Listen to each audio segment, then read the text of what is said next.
Brazil football দল ঢাকায় এসে ম্যাচ খেললে খেলুক, সেজন্য বাড়তি কোনো টাকা খরচ করতে চায় না বাংলাদেশ সরকার। মোটামুটি এরকম কিছুই বলেছেন ক্রীড়া প্রতিমন্ত্রী আমিনুল হক। এই কথা আপনি পছন্দ করেন বা না করেন সেটা আপনার পছন্দ, এটা নিয়ে আলোচনাতে যাব। তার আগে বলি, ব্রাজিল যদি বাংলাদেশে আসে দর্শক খুশি হবে? অফকোর্স খুশি হবে। আমি ব্রাজিলের সাপোর্টার না, আমিও খুশি হব। স্পন্সররা অবশ্যই আগ্রহী হবে, অবশ্যই হবে, তাদের মাইলেজের একটা ব্যাপার আছে। একই সঙ্গে ব্রাজিল দল বাংলাদেশে এসে খেলে যাওয়ার ফলে এটা কি শুধুমাত্র মিডিয়া হাইপ, দর্শকদের খুশি করা, একটা ম্যাচ হলো এটুকুই, নাকি আসলে বাংলাদেশ ফুটবলের আদৌ কোনো ভালো কিছু হবে? আমার বিশ্বাস আগের তিনটা ঠিক আছে, বাংলাদেশ ফুটবলের কোনো লাভ তাতে হবে না। ব্রাজিল না, Brazil, Argentina, Germany, Portugal, Spain সব দল এসে একটা করে ম্যাচ খেলে যাক, বাংলাদেশ ফুটবলের কিচ্ছু হবে না তাতে। আমার ব্যক্তিগত একটা অভিজ্ঞতা শেয়ার করি, আপনাদের মনে থাকারই কথা। 2011-তে 6ই সেপ্টেম্বর বাংলাদেশে লিওনেল মেসি আর্জেন্টিনা ম্যাচ খেলে গেছে। ওই সময় আমি ইন্ডিপেন্ডেন্ট টেলিভিশনে জয়েন করেছিলাম কিছুদিন আগে। তার ওই ম্যাচটা কাভার করার সুযোগ আমার হয়েছিল। তো ম্যাচ শেষে মাঠের বাইরে বা স্টেডিয়ামের বাইরে দর্শকের রিয়াকশন নিচ্ছিলাম।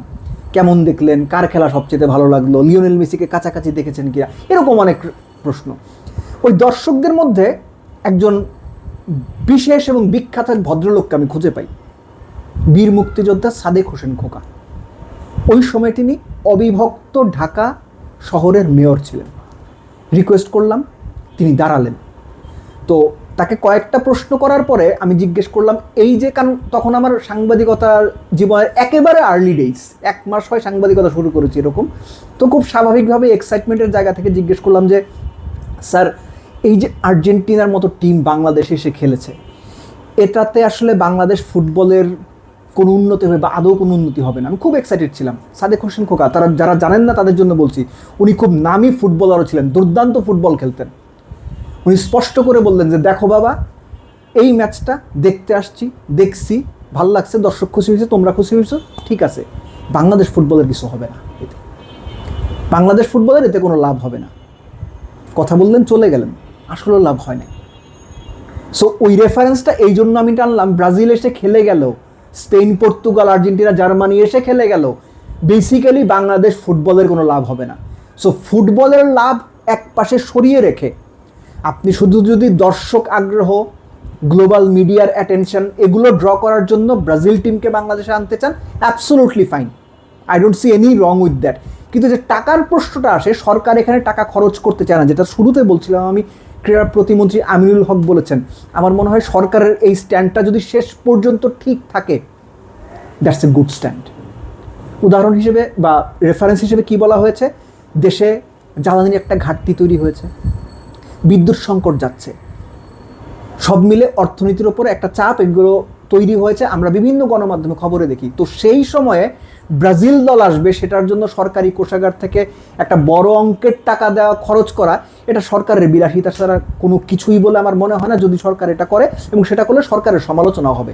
আমি স্পষ্ট মনে করতে পারি, যখন আর্জেন্টিনা টিম বাংলাদেশে এলো, তখন ওই সময়ে 2011 সালে, এখন থেকে 15 বছর আগে, বিভিন্ন জনের কাছে শুনেছি প্রায় 25-30 কোটি টাকা খরচ হয়েছিল।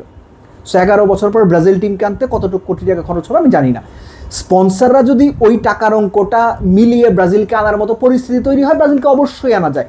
কিন্তু এই মুহূর্তে সরকারের যে বক্তব্য, আমি আমিনুল হকের বক্তব্য সরকারের বক্তব্য বলেই মনে করি, যেহেতু তিনি ক্রীড়া প্রতিমন্ত্রী, দায়িত্বশীল মানুষ, যে এই মুহূর্তে এত টাকা খরচ করাটা আইডিয়াল কোনো প্র্যাকটিস না। Absolutely correct, he is absolutely correct. বিলাসিতার একটা সময় থাকে। আপনার শার্ট থাকার পরও দুটো শার্ট আপনি এক্সট্রা কিনবেন, আর শার্টটা পছন্দ হয়েছে, পছন্দ হলে আমরা সব কিছু কিনতে পারি না। আমাদের ওই নিজের অর্থনৈতিক ব্যালেন্সটা হিসেব করতে হয়, ব্যালেন্স শিটটা মেলাতে হয়। মাসের শেষ দিকে গিয়ে আমাদের এখনও অনেকের 500 টাকা খরচ করতে গেলেও 2বার ভাবতে হয় যে স্যালারি না হওয়া পর্যন্ত এই 500 টাকাটা আমি খরচ করবো কিনা।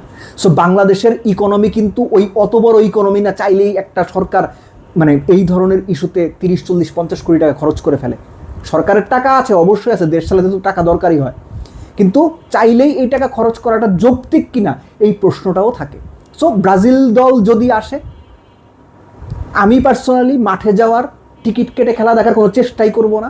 কেননা এই ধরনের সিচুয়েশনে অমুকের কনসার্ট হয়, তমুকের কনসার্ট হয়, অমুকে আসে, তমুকে আসে, যে পরিস্থিতি বাংলাদেশে হয় আমি ভাই এর মধ্যে নাই পার্সোনালি, কখনো ট্রাই করি নাই আমি। কিন্তু যারা দেখতে চান তারা অবশ্যই যাবেন। আমি হয়তো টিভিতে খেলা দেখালে সেটা দেখবো, খোঁজ নেওয়ার চেষ্টা করবো, of course it is, I will try it.